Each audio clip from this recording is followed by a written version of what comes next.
O pessoal estava pedindo para eu falar sobre o fato de o Haddad ter virado réu na Lava Jato, então vamos falar sobre isso hoje, brevemente, antes de entrar no assunto principal do vídeo. Isso não é de surpreender, o Haddad já era réu em 2 processos antes da conclusão da eleição, em outubro ele já era réu em 2 processos e já havia a previsão que ele fosse tornar réu em outro processo também.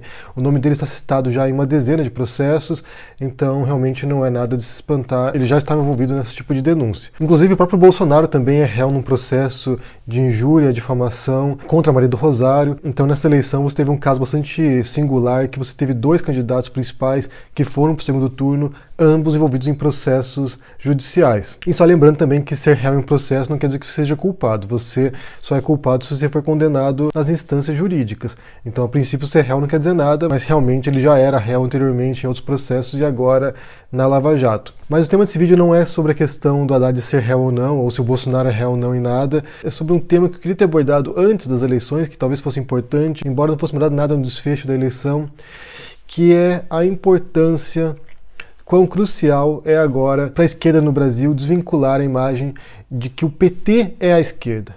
O PT é um partido de esquerda, de centro-esquerda, mas ele não é a esquerda brasileira. É um partido importante, que tem um histórico fundamental na democracia brasileira, que fez parte do processo de redemocratização, que tem uma longa trajetória, que assumiu o governo, mas o PT não é a esquerda. Ele é um partido de esquerda, é um representante de um viés da esquerda, mas a esquerda é muito maior do que isso. O que aconteceu durante as eleições, e eu vi muito isso no canal aqui principalmente, é quando você criticava o Bolsonaro, isso mesmo entre canais de direita que criticavam o Bolsonaro, canais que eram de centro-direita, por exemplo, a primeira acusação que você recebia aqui de alguém que chegava e via um vídeo seu criticando ele era: ah, seu petista, seu petralha, vai atrás do Lula, Lula tá preso, sabe? Esse tipo de acusações que não tem nem pé nem cabeça, porque eu não sou petista, nunca fui petista na minha vida e não estava apoiando o PT. A minha crítica era ao Bolsonaro.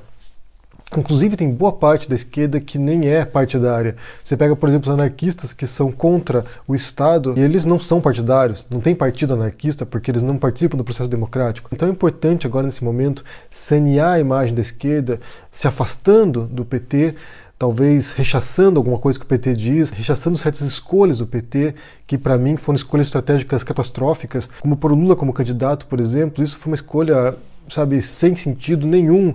Certamente havia uma lógica para eles de pôr o Lula no processo eleitoral, talvez para poder vincular essa imagem que ele era um preso político injustamente, e também de capitalizar alguns eleitores que associariam a imagem de prosperidade ou de uma vida melhor com o Lula, mas a grosso modo foi um erro estratégico tremendo e que o Brasil vai pagar agora por causa disso. Então, nessa eleição, o ideal teria sido se eles houvessem se recolhido ali, recolhido suas armas e apoiado outro partido e deixar as coisas esfriarem um pouco, mas não. Houve essa sede por poder, de querer pôr um candidato lá, de querer pôr o Lula como candidato. Depois, quando foi indeferida a candidatura dele, o Haddad assumiu sem força, sem fôlego, cresceu ao longo das últimas semanas, mas mesmo assim não foi suficiente para deter o Bolsonaro. Então, em boa parte, o resultado dessa eleição aí é culpa do PT também. É culpa do PT, do antipetismo e dessa insistência de não largar o osso. É justamente por isso que a esquerda agora precisa se afastar disso, começar a se reorganizar, se unir. Você viu o Ciro ali querendo fazer agora o papel do líder da oposição, do líder da esquerda no Brasil. Não sei se ele vai ter tanta adesão assim quanto ele imagina que teria, porque muita gente ficou chateada com ele, né? Muita gente ficou decepcionada por causa da isenção que ele se propôs no final ali. Ele se recusou a apoiar o Haddad no final, isso causou um certo mal-estar.